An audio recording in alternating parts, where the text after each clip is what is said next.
민수기 31장. 주께서 모세에게 말씀하셨다. 미디안 사람들에게 이스라엘 백성의 원수를 갚아라. 그런 후에야 너는 조상에게로 돌아갈 것이다. 모세가 이스라엘 백성에게 말했다. 미디안과 전쟁할 준비를 하시오. 전쟁터에 나갈 사람을 뽑아 무장시키시오.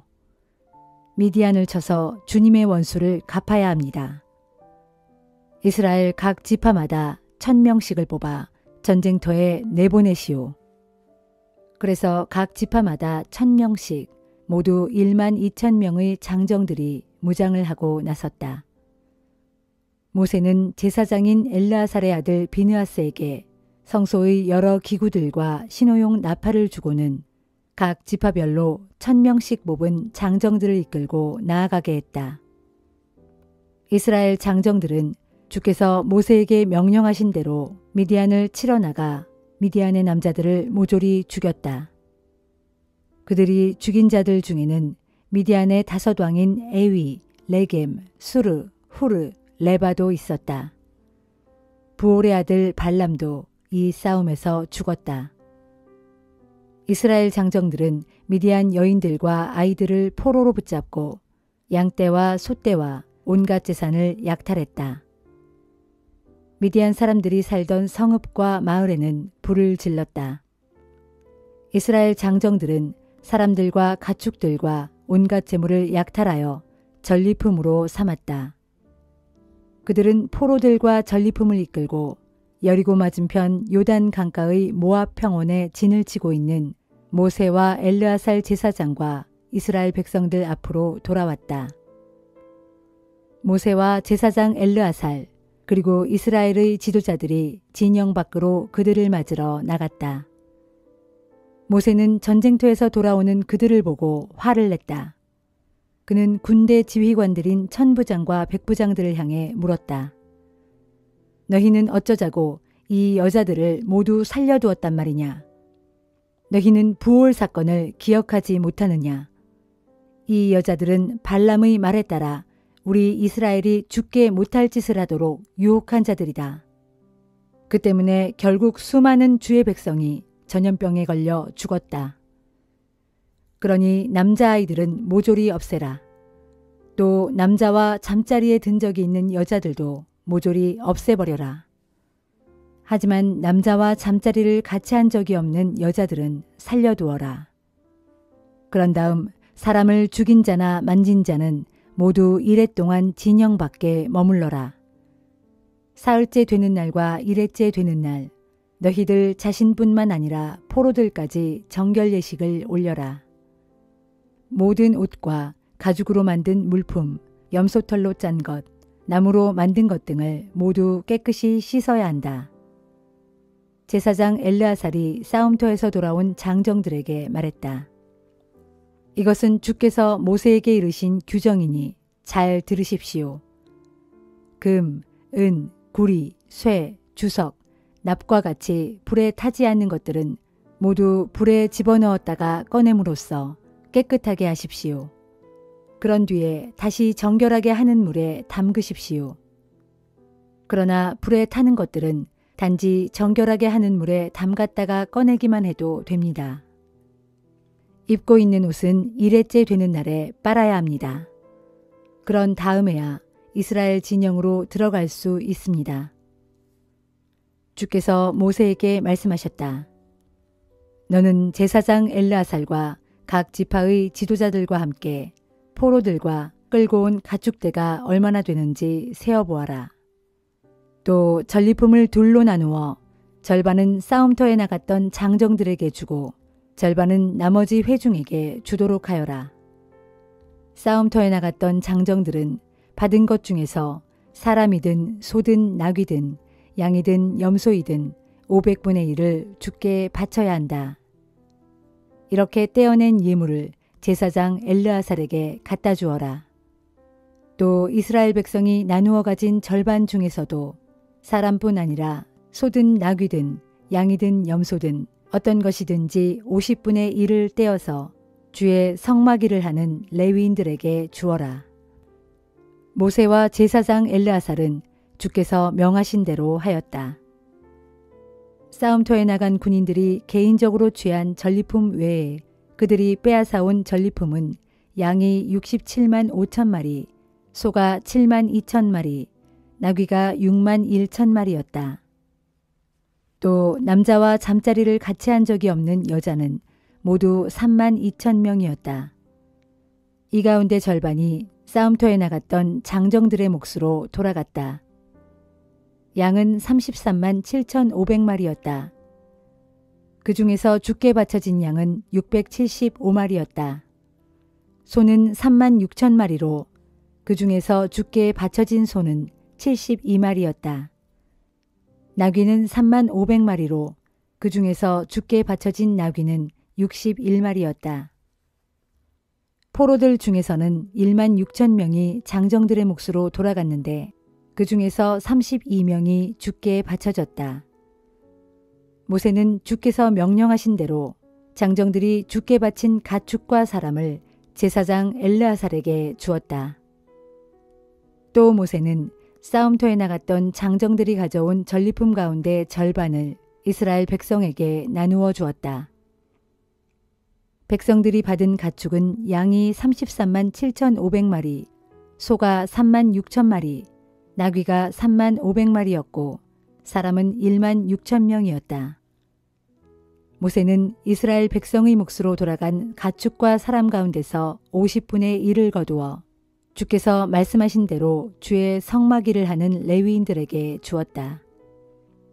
그때 천부장과 백부장 등 군대 지휘관들이 모세를 찾아와서 그에게 말했다. 당신의 종인 저희가 부하들을 점검해 보니 전사자가 한 명도 없습니다. 그래서 저희가 주께 예물을 가져왔습니다. 금으로 만든 발목걸이, 팔찌, 인장반지, 귀고리, 목걸이 등을 가져왔으니 우리의 죄를 씻기 위한 예물로 받아주십시오. 모세와 제사장 엘르아살은 군대 지휘관들이 주께 감사 예물로 가져온 금폐물을 받았다.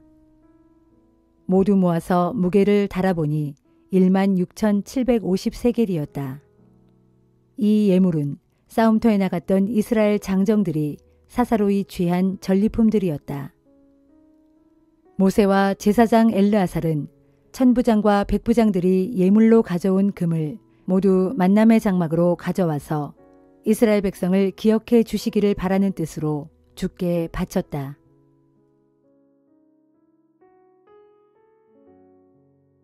시편 75편. 오 하나님, 주께서 우리 곁에 가까이 계시오니 감사하고 또 감사합니다. 주께서 이루신 놀라운 일들을 우리가 널리 전하렵니다. 주께서는 우리에게 이렇게 말씀하셨습니다. 내가 정해놓은 그때가 이르면 내가 세상을 공정하게 심판하리라. 땅이 요동치고 그 땅 위에 살고 있는 사람들이 비틀거리며 흔들릴 때 그 땅의 기둥을 굳건히 붙들고 있는 자가 누구냐? 바로 나다. 그러므로 내가 거만한 자들에게 이르기를 교만하지 말라 하였고 사악한 자들에게 이르기를 내 뿔을 들지 말라. 하늘을 향해 내 뿔을 높이 들지 말고 목을 뻣뻣하게 세우고 거만하게 말하지 말라 하였다. 주여, 진실로 그렇습니다. 동쪽에서 온 사람이든 서쪽에서 온 사람이든 아니면 남쪽에서 온 사람이든 어떤 사람이든 사람이 사람을 높이 세울 수 없습니다. 오직 온 세상의 재판장이신 하나님께서 이 사람을 낮추기도 하시고 저 사람을 높이기도 하십니다. 주께서 손에 들고 계시는 그 잔에는 거품이 끓어오르는 진노의 독한 향료가 가득 차 있으니 주께서 그 잔을 쏟아부으시면 세상의 모든 사악한 자들이 다 받아 마셔야 합니다. 받아 마시되 잔에 남아있는 찢기까지도 다 핥아 마셔야 합니다. 그러나 주여, 나는 끊임없이 주님만을 선포하고 야곱의 하나님만을 찬양하렵니다. 진실로 주께서는 악한 자들의 뿔은 모조리 꺾어버리시고 의로운 자들의 뿔은 하늘 높이 세워주시는 분이십니다. 시편 76편. 유다에서 하나님을 모르는 자 누구랴? 온 이스라엘에 주님의 이름이 드높구나. 살렘에 주의 장막이 있고 시온에 주의 거처가 있도다. 거기에서 주께서는 원수들이 쏘아대는 화살을 다 부러뜨리시고 그들의 방패와 칼을 꺾어버리시고 그들이 지니고 있는 모든 무기들을 다 부숴버리신다. 진실로 주의 영광은 눈부시게 빛나고 주의 모습은 들짐승들이 우글대는 저 산들보다 더욱 장엄하도다. 용감 무쌍하다는 용사들까지도 가진 것을 모두 빼앗기고 이제는 영원한 잠에 빠졌으니 그 누구도 힘을 쓸 수가 없도다. 오 야곱의 하나님이시여, 주께서 저들을 꾸짖으시니 말들도 전차들도 다 기절하여 움직이질 못합니다. 우리가 진정 두려워해야 할 분은 오직 주님뿐이니 주께서 한번 진노를 발하시면 누가 감히 주님 앞에 설 수 있겠습니까? 주께서 하늘에서 판결을 내리시면 온 땅은 두려워서 그만 입을 다물고 맙니다. 오 하나님, 주께서 일어나시어 공의의 심판을 베푸시는 것은 이 땅의 상처받은 사람들을 구하시기 위함입니다. 진실로 사람들의 분노는 도리어 주께 영광을 더할 뿐이니 주의 진노의 심판을 피하여 살아남은 자들은 더 이상 악한 짓을 저지를 수 없게 될 것이기 때문입니다. 너희는 너희 하나님께 서원하고 그 서원을 지켜라. 사방에 있는 모든 나라들과 민족들아, 너희도 마땅히 주님을 경외하며 그분께 예물을 바쳐라. 주께서는 거만한 통치자들의 숨통을 끊어버릴 것이니 세상의 뭇 왕들이 두려워 벌벌 떨게 되리라.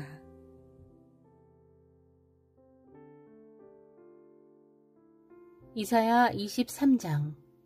이것은 두로에 대한 주님의 말씀이다. 다시스의 배들아, 슬피 울며 통곡하라. 두로가 망하여 황폐해졌으니 이제는 너희가 들어가 쉴 집도 항구도 다 없어지고 말았다. 그렇다. 너희가 기띔섬에서 들은 두로의 패망 소식은 모두 사실이다. 그동안 바다를 부지런히 돌아다니며 장사하던 시돈의 선원들 때문에 부유하게 된 너희 지중해의 바닷가 백성들아, 이제 입을 닫고 잠잠하여라. 지난날 두로와 시돈의 선원들이 시올의 곡물들, 곧 이집트 나일 강변의 비옥한 농경지에서 수확한 온갖 곡물들을 바다로 운반해드렸으니 참으로 두로는 문 나라들의 곡물 시장이 되었도다. 너 시도나 부끄럽구나. 너 바다의 요새인 두로야. 너도 수치스럽구나. 이제 바다가 너희를 버리며 말하기를, 내가 몸부림치며 해산의 고통을 겪은 적이 지금껏 없으니 자식을 낳은 적도 없다. 정말로 나는 아들들을 기른 적도 없고 딸들을 키운 적도 없다 하는구나. 이 같은 소식이 이집트 사람들에게 전해지면 그들도 큰 충격을 받고 두로의 패망을 슬퍼하며 크게 낙심할 것이다. 너희 해변의 백성들, 곧 두로와 시돈의 주민들아, 슬피 울면서 저 멀리 스페인의 다시스 항구로 도망하여라. 이 황폐한 성이 그토록 유구한 역사를 지닌 그 성읍이냐. 너희가 항상 자랑하고 기뻐하던 그 성읍이 정말로 맞느냐. 그 성의 백성들이 먼 곳까지 나가서 뭇 식민지들을 세우던 바로 그 성읍이냐. 대답해보라. 누가 두로를 이처럼 멸망시키기로 계획을 세웠느냐. 식민지의 뭇 통치자들에게 왕관을 씌워주던 두로, 떵떵거리며 큰소리치던 귀족 같은 두로의 상인들, 세상의 모든 사람들에게 널리 알려진 두로의 무역상들, 그런 두로를 향해 이처럼 큰 재앙을 내리신 분이 과연 누구냐? 보라, 그분은 바로 전능하신 만군의 주님이시다. 오직 주님께서 두로에 대해 그런 계획을 세우셨다. 그분께서 그런 계획을 세우신 까닭은 이러하니 곧 온갖 부귀 영화를 누리면서 으스대고 우쭐거리는 교만한 자들을 낮추시어 부끄럽게 만드시고 세상에서 존귀하고 유명하다고 대접받는 자들을 낮추시어 하찮게 만드시기 위함이었다. 다시스의 주민들아, 너희가 해방되었다. 나일강의 물이 흘러넘쳐 제멋대로 흐르는 것처럼 이제 너희가 두로의 지배와 속박에서 벗어나 자유롭게 행하게 되었도다. 주께서 바다 위로 손을 뻗치시어 세상의 문 나라들을 뒤흔들어 놓으셨다. 그런 뒤 가나안 땅의 페니키아의 요새들을 무너뜨리라고 명령을 내리시면서 말씀하시기를 대적들에게 학대받고 있는 가련한 처녀딸 시도나 이제 너는 망했다. 우쭐대며 흥청망청 지냈던 너의 좋은 시절은 다 끝났다. 어서 일어나 기띔으로 도망치거라. 하지만 거기서도 내가 편히 쉴 수 없을 것이다. 너는 눈을 들어 갈대아 사람들의 땅을 바라보아라. 이제 그 땅에는 더 이상 사람들이 살지 않는다. 아시리아 사람들이 그곳을 광야의 들짐승들만 우글거리는 황폐한 땅으로 만들어버렸기 때문이다. 그들은 바벨론 도성 바깥에서 흙으로 언덕을 쌓고 성읍을 공격하여 궁전을 허물어뜨려 그곳을 황폐하게 만들어버렸다. 오 다시스의 배들아, 너희는 슬피 울라. 너희의 요새가 완전히 파괴되고 무너졌다. 이제 두로는 한 임금의 수명에 해당되는 70년 동안 사람들의 기억에서 완전히 잊혀지게 될 것이다. 그러나 70년이 흐른 뒤 두로는 다음과 같은 창녀의 노래처럼 될 것이다. 오 사람들의 기억 속에서 사라진 너 가련한 창녀야, 이제 다시 일어나라. 수금을 들고서 성 안을 돌아다니며 수금을 연주하라. 아름답고 감미롭게 수금을 연주하면서 많은 노래를 부르고 또 불러라. 그리하여 뭇 사람들로 하여금 다시금 너를 기억하게 하여라. 그렇다. 한 임금의 수명인 70년의 세월이 흐르면 주께서는 두로를 다시 돌아보실 것이다. 그러면 두로는 예전처럼 다시 창녀 노릇을 할 수 있을 것이고 세상 모든 나라들을 상대로 부지런히 제 몸을 팔아 많은 돈을 벌 것이다. 그러나 두로가 그렇게 몸팔아 장사해서 벌어들인 많은 돈은 모두 구별되어 주님께 바쳐짐으로써 결국 주님의 몫이 될 것이다. 두로는 바다 무역을 통해 얻은 그 많은 소득을 결코 자신의 몫으로 간직하거나 쌓아둘 수 없을 것이고 도리어 그것들은 주님을 섬기는 사람들에게 돌려질 것이다. 그러면 주님을 섬기는 사람들은 그 돈으로 맛있는 음식을 배불리 먹고 좋은 의복을 마음껏 입는 데 사용할 것이다.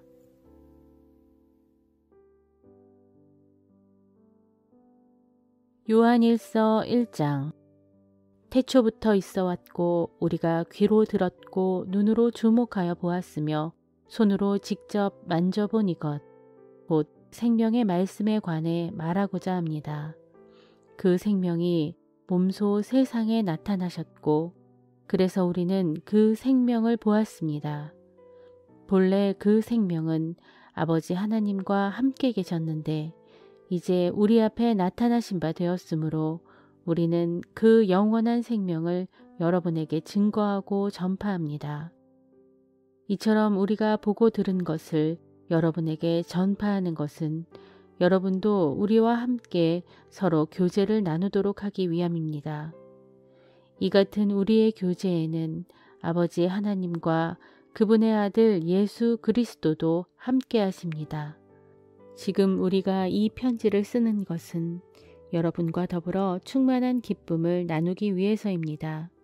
우리가 예수 그리스도께 직접 들어서 여러분에게 확신 있게 증거하는 것은 이것입니다. 곧 하나님은 빛이시므로 그분 안에는 전혀 어둠이 없다는 사실입니다. 그러므로 우리가 하나님과 교제를 나누고 있다고 말하면서도 여전히 어둠 가운데서 살아가고 있다면 우리는 분명 거짓말을 하고 있는 것이며 진리에 따라 살고 있지 않는 것입니다. 그러나 하나님께서 빛 가운데 계신 것 같이 우리도 빛 가운데서 살아간다면 우리와 하나님 사이에는 서로 참된 교제가 있고 그 결과로 하나님의 아들 예수 그리스도의 피가 우리를 모든 죄에서 깨끗하게 해주십니다. 만일 우리가 죄 없다고 주장한다면 우리는 자신을 스스로 속이고 있는 것이고 우리 안에 진리가 없는 것입니다. 그러나 우리가 죄인임을 인정하고 스스로 죄를 고백하면 하나님께서는 참으로 신실하고 의로우신 분이시므로 우리의 죄를 다 용서해 주시고 모든 불의에서 우리를 깨끗하게 해 주실 것입니다. 만일 우리가 죄 지은 일이 없다고 주장한다면 우리는 우리를 죄인으로 여기시는 하나님을 거짓말쟁이로 만드는 것이고 또한 하나님의 말씀이 우리 속에 있지 않습니다.